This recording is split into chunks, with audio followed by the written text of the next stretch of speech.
Good evening, writers. Let's review what we learned yesterday. When we want to write a true story, we first must find story ideas that are focused and important and write lots of entries.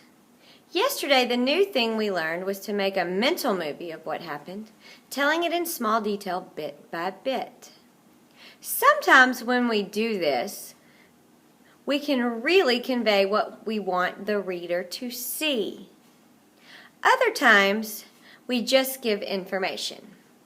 While giving just information is sometimes good if you're doing a report or writing nonfiction, if you want your readers to really understand and put themselves into your story, you'll want to make more of a mental movie. I'm now going to read you two stories. I want you to decide which one gives the most detail and you can really see it happening.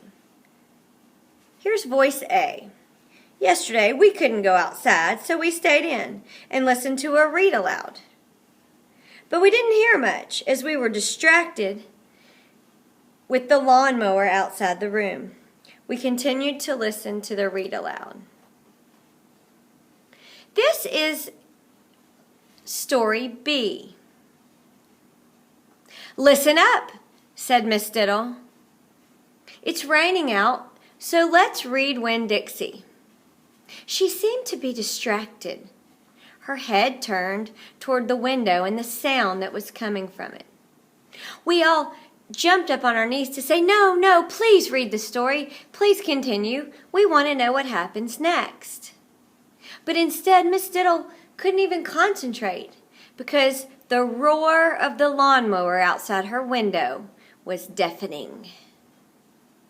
That's story B. Think about which one of those stories puts more of a mental picture in your head.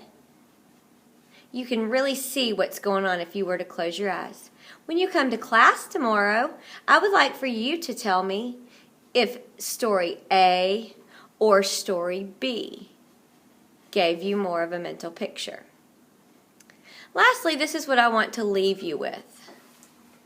The purpose of a story is not to convey information, but to convey experience.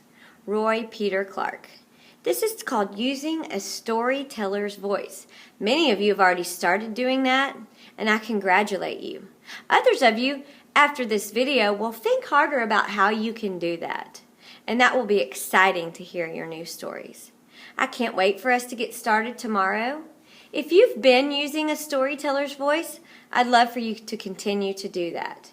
If you have not been, I want you to think tonight on how you can do a little bit better. Think about some things that you want to tell a story about.